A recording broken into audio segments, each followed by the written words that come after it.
China जो क्या है कि पिछले 30 सालों में गरीब देश से अमीर देश बन गया। सारे लोगों को पता है कि चाइना अभी मैन्युफैक्चरिंग की दुनिया में वर्ल्ड का टॉप कंट्री है, नंबर 1 देश है मैन्युफैक्चरिंग में। चाइना ने इतना ज्यादा डेवलपमेंट कैसे किया? इसका सबसे बड़ा एक कारण है यहाँ का एजुकेशन सिस्टम। आज चाइना के एजुकेशन सिस्टम को हम सब थोड़ा सा समझने की कोशिश करते हैं। मैं पिछले 11 साल से चाइना में रह रहा हूँ और क्योंकि इतने लंबे समय होने के कारण मैं चाइना के बहुत सारी चीजों को अभी अच्छी तरीका से समझ पा रहा हूँ। मैं चाह रहा हूँ कि मेरी जो समझ है वो आप तक भी पहुंचाई जाए। चाइना की यह जो एजुकेशन सिस्टम है, जो शिक्षा की जो व्यवस्था है, वह हमारे देश से कितना अलग है। बहुत सारे लोग सब बहुत सारी चाइना से रिलेटेड वीडियो देखते होंगे, चाइना के टेक्नोलॉजी के बारे में देखते होंगे। और मैं तो सच में बतलाता हूँ, मैं यहाँ पे रहता हूँ, मैं जब देखता हूँ चाइनीज टेक्नोलॉजी को तो कभी कभी मुझे भी आश्चर्य लगता है कि चाइना या कौन सी दुनिया में जा रहा है और हम सबको उस दुनिया में पहुंचने में या फिर उस टेक्नोलॉजी को हम सब यूज करने में अभी और कितना समय लगेगा। जैसा कि चाइना का अभी रफ्तार है, मुझे तो लगता है कि चाइना को सच में टेक्नोलॉजी में पकड़ना बहुत ही मुश्किल काम है। खैर, तो सारी मुश्किल कामें पढ़ाई से आसान हो सकती है। एजुकेशन व्यवस्था आपकी कैसी है, उससे आप ये सारी जो समस्या है या फिर ये जो डेवलपमेंट की जो रफ्तार है, इसे बहुत ही अच्छा कर सकते हैं। सबसे पहले मैं थोड़ी बात कर लेता हूँ इंडिया में शिक्षा व्यवस्था की। इंडिया में जो एजुकेशन सिस्टम है, तो इंडिया की क्या एजुकेशन सिस्टम है, आप लोग सब थोड़ा बेहतर समझते होंगे। मैं चाहता हूं कि आप लोग भी कमेंट में लिखें। है तो बहुत सारे लोग सबका कमेंट भी आएगा कि आप तो इंडिया की शिक्षा व्यवस्था को ही ये वो बोल रहे हैं और इंडिया से ही पढ़ाई करके आज आप वहां पे चले गए और वहां के बारे में बहुत कुछ सब बोलना चालू कर दिए वीडियो में। लेकिन मेरे जैसे कितने आदमी लकी होते हैं? लकी करने का मतलब है कि हाँ, जाहिर सी बात है कि इंडिया की शिक्षा व्यवस्था के कारण ही मैं यहाँ पे पहुंचा, लेकिन इसमें मेरा लक भी बहुत था।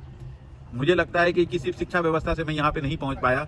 अगर मेरी लक नहीं होती तो सच में पहुंचना मुश्किल था। अगर शिक्षा व्यवस्था इतनी ही दुरुस्त रहती तो शायद मेरे जैसे जो आम लोग हैं, जो पढ़ाई में बहुत ही अच्छे हैं, मैं तो खैर एवरेज स्टूडेंट था, लेकिन पढ़ाई में जो भी अच्छे लोग हैं वो लोग सब सच में वाकई में बहुत ही अच्छा करते। लेकिन मैं अभी भी देखता हूँ कि बहुत सारे हमारे जो दोस्त मेरे साथ जो पढ़ते थे, वो लोग भी अभी 20,000 25,000 रुपये की नौकरी खोजने के लिए उनको भी बहुत मेहनत करना पड़ रहा है, फिर भी नहीं मिल रहा है। बहुत सारे लोगों ने तो पीएचडी किया हुआ है, फिर भी अगर एक सरकारी नौकरी आता है उसके पीछे सारे लोग सब उस वैकेंसी के पीछे लगे हुए रहते हैं। अगर 10,000 की नौकरी है तो उसमें जो है 20 लाख लोग वैकेंसी के लिए फॉर्म भरते हैं। सिलेक्शन कितनी की होती है सारे लोगों को पता है, और उसमें भी वह मारा मारी। चाइना में क्या सिस्टम है? चाइना में जो पढ़ाई है इसमें क्या यही सिस्टम है जैसा हमारे इंडिया में चलता है, सारे लोग सब सरकारी नौकरी के पीछे भागो? या सिस्टम चलता है कि यहाँ पे जो है लोग सब प्राइवेट स्कूल में पढ़ाए अपने बच्चे को? तो मैं सारे लोगों को बता दूं, चाइना में यह सिस्टम नहीं है, नहीं मिलेगा यह सिस्टम। लोग सब यहाँ पे पागल नहीं है कि हम लोग अपने बच्चे को सरकारी स्कूल में नहीं पढ़ाएंगे, हम लोग अपने बच्चे को प्राइवेट स्कूल में ही पढ़ाएंगे। लोग सब यहाँ पे पागल नहीं है कि मुझे तो गवर्नमेंट जॉब ही चाहिए, मुझे अपनी लड़की की शादी करानी है तो लड़की की शादी जो है गवर्नमेंट जॉब वाले से ही करानी है। इसके लिए लोग सब यहाँ पे पागल नहीं है। अभी हमारे मोदी जी बहुत ही ज्यादा स्टार्टअप पे जोर दिए हुए हैं और यह जो जोर है चाइना में 30 साल पहले चालू हो गया था। 30 साल पहले चाइना ने रिफॉर्म एंड ओपनिंग अप की पॉलिसी लाई, जिसके बाद तो चाइना की काया पलट हो गई। सोचिए, एक गरीब देश था। ये जो अभी आप मेरे पीछे देख रहे हैं, यह एक गटर था, यहाँ पे गंदी पानियां थी। यह जो इलाका ये मैं आपको दिखला रहा हूँ अभी, ये कितना शानदार इलाका बन गया है, ठीक है। यह पहले गटर थी। यह जो पानी है, यह पानी का सही तरीका से कोई बहाव नहीं था, बहुत ही अनसेटल्ड टाइप के यहाँ पे थे। लेकिन एक प्रोजेक्ट निकाला गवर्नमेंट ने कि मुझे यह एरिया को डेवलप करना है। आज यह एरिया मैं बता रहा हूँ एक टूरिस्ट अट्रैक्शन बन गया है और यहीं पे हमने भी अपना रेस्टोरेंट खोला है। तो चलिए, मैं तो इससे रिलेटेड एक वीडियो बाद में बनाऊंगा, पहले मैं अपना यह वीडियो कंप्लीट कर दूं चाइना के एजुकेशन सिस्टम पे। चाइना में यहाँ पे एजुकेशन सिस्टम में गवर्नमेंट स्कूल यह सबसे बड़ा इंपॉर्टेंट चीज है। मैं क्यों बोल रहा हूँ गवर्नमेंट स्कूल, मैं इस पे ज्यादा जोर दे रहा हूँ गवर्नमेंट स्कूल, क्योंकि हमारे इंडिया में जो गवर्नमेंट स्कूल में पढ़ते हैं उनको क्या समझा जाता है कि शायद उनकी पारिवारिक स्थिति अच्छी नहीं होगी, इसीलिए वो प्राइवेट स्कूल में नहीं पढ़ा पा रहा है, इसीलिए शायद वो इंग्लिश मीडियम में अपने बच्चे को नहीं पढ़ा पा रहा है, इसीलिए शायद गवर्नमेंट स्कूल में भेज दिया है। लेकिन चाइना में ऐसी चीजें नहीं है। यहाँ पे गवर्नमेंट स्कूल में पढ़ाई करने के बाद लोग सब जब पास हो जाते हैं, अपने क्लास 10th को पास कर लेते हैं, 12th को पास कर लेते हैं, या फिर जो ग्रेजुएशन करते हैं या फिर मास्टर्स करते हैं, उसके बाद यहाँ पे मैं क्या बताऊं, बेरोजगारी की समस्या नहीं है। गवर्नमेंट उसके लिए या तो खुद ही रिक्रूट करता है कि प्लेसमेंट चलिए मैं आपको ले लूंगा, या फिर सारे लोग सब अपना स्टार्टअप में लग जाते हैं, बिजनेस में लगते हैं। और मैं बता रहा हूँ, चाइना ये मैन्युफैक्चरिंग कर करके, बिजनेस करके आज जो है टॉप मोस्ट कंट्री में गिना जाता है। इस मामले में नाबिया से मेरी बात हुई। नाबिया, बताओ चाइना का एजुकेशन सिस्टम जो तुम लोगों ने पढ़ाई करा है या क्या है, किस तरीका का होता है। तो नाबिया ने जिस तरीका का मुझे बताया मैं आप लोगों को बता रहा हूँ, क्योंकि नाबिया बहुत ही फ्लुएंट नहीं है हिंदी में, इसीलिए मैं उससे चाइनीज में ही बात करा, और चाइनीज में उसने जो भी चीज मुझे बताया, मेरी जो समझ पहले से भी है वह मैं आप लोगों के साथ शेयर कर रहा हूँ। चाइना में जब बच्चा छोटा रहता है, मतलब 2.5 से 3 साल का रहता है, उसी समय में उसे किंडरगार्टन में भेज दिया जाता है। किंडरगार्टन वो कम से कम 2 साल का रहता है, जैसे करके हमारे इंडिया में भी प्ले स्कूल होते हैं, किंडरगार्टन आजकल बड़े बड़े शहरों में हो गए हैं। लेकिन जैसे करके 2 साल होता है, ये लोग सब प्राइमरी स्कूल में जाते हैं। Primary school class 1 to class 5 या सारे गवर्नमेंट स्कूल होते हैं। और यह सारे गवर्नमेंट स्कूल हमारे इंडिया के जैसा नहीं होता है कि टीचर आए तो स्टूडेंट नहीं, स्कूल में तो टीचर नहीं मिल रहा है, या फिर सिर्फ मिड डे मील के नाम पे जो है बच्चे जाते हैं स्कूल में पढ़ाई करने के लिए। प्रॉपर तरीका से मैं खुद भी विजिट किया हुआ हूँ, गया हुआ हूँ यहाँ के स्कूलों में। मैंने देखा है कि वाकई में जो टेक्नोलॉजी होता है, प्राइमरी स्कूल के जो बच्चे रहते हैं वह टेक्नोलॉजी से पढ़ाई करते हैं। क्लास 2-3 के बच्चे को मैं देख रहा हूँ कि कंप्यूटर वो सब चला रहा है। सोच भी नहीं सकते हैं कि क्लास 2 और 3 के बच्चे C फॉर कैट नहीं पढ़ रहे, वो लोग C फॉर कंप्यूटर पढ़ रहे हैं।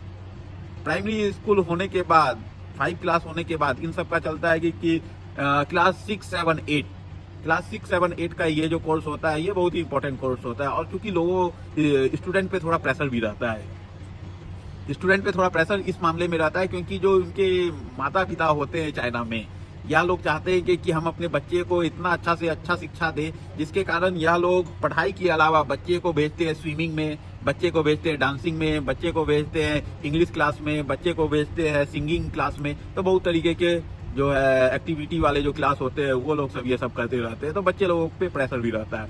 लेकिन यहाँ पे क्या है ना कि बच्चे को तो इंग्लिश पढ़ाया जाता है, लेकिन ऐसा नहीं है हमारे यहाँ के जैसा कि इंग्लिश एक स्टेटस है, जिसे इंग्लिश आती है उसकी हाई स्टेटस है। जिसे हिंदी बोलता है, जो पब्लिक में अगर हिंदी बोलता है, अरे ये तो लोकल है, ये तो गांव वाला है।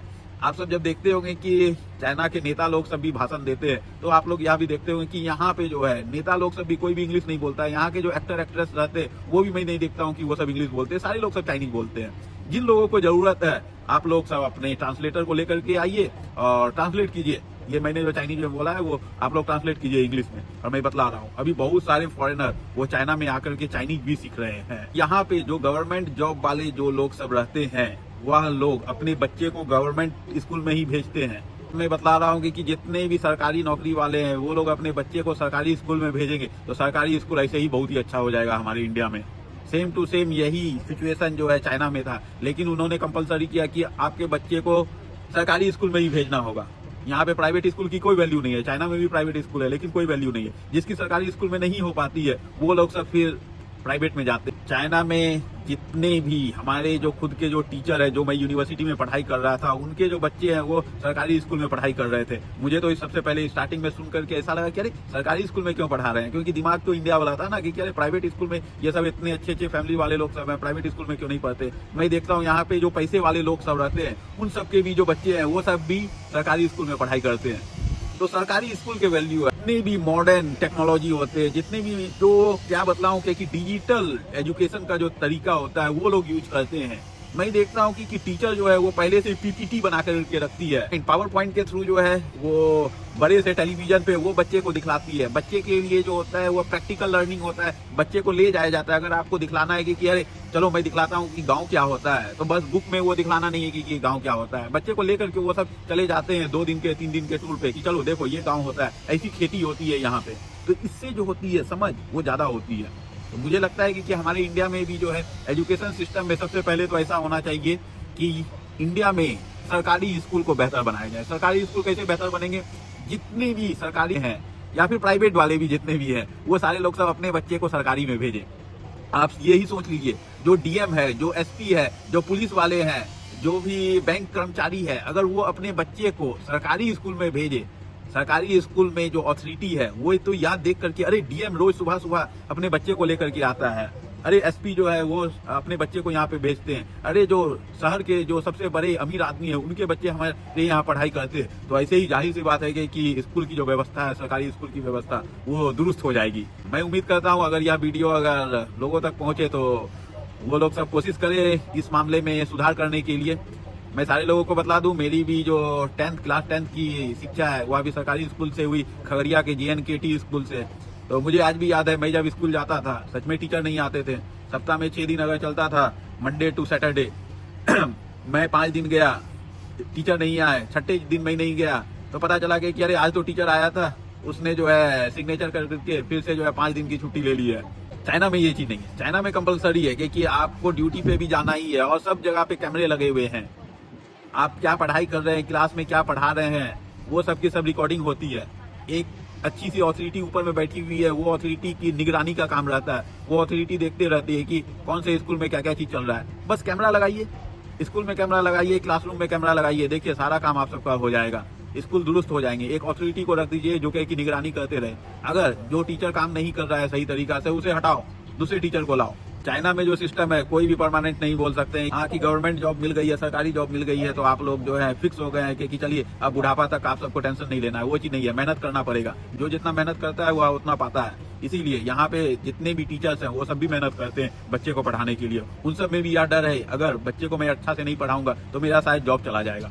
तो डर थोड़ा रहना भी बहुत जरूरी है किसी मामले में। यहाँ की जो बुकिस रहती है, जैसे करके हमारे यहाँ साइंस हो गई, मैथ हो गई, या फिर ज्योग्राफी हो गई, इंग्लिश में पढ़ाई जाती है, या फिर जो सरकारी स्कूल वाले हैं वो हिंदी में शायद पढ़ाई करते हैं। चाइना में नॉर्मली सारी जितनी भी किताबें रहती है ये सारी चाइनीज में ही रहती है, क्योंकि इनकी अपनी मातृभाषा है, इनका अपना मदर टंग है। इनकी अपनी भाषा में अगर वो सब पढ़ाई करते हैं तो इनकी समझ ज्यादा बढ़ती है, ये लोग ज्यादा सीखते हैं, उस चीज पे ये लोग ज्यादा ग्रास्प करते हैं। हम लोग क्या है कि हिंदी हमारी मातृभाषा है, लेकिन हम लोग इंग्लिश की बुक पढ़ते रहते हैं, तो उस बुक से जो हम लोग सब साइंस के बारे में पढ़ रहे हैं, या फिर सोशल स्टडी के बारे में पढ़ रहे हैं, या फिर ज्योग्राफी के बारे में, या फिर दूसरे भी सब्जेक्ट के बारे में पढ़ रहे हैं, तो हमारी मातृभाषा में नहीं पढ़ने के कारण सच में बहुत ही दिक्कत होती है। हो सकता है कि बुक जो है वो मुझे 100% बताने की कोशिश कर रही है, लेकिन बुक जो मैंने पढ़ी मुझे समझ में आया 70%, 60%, और मुझे जो समझ में आया, मैं किसी दूसरे कोई को अगर समझा रहा हूँ तो दूसरे कोई को मेरी बातें समझ में आ रही है 40%।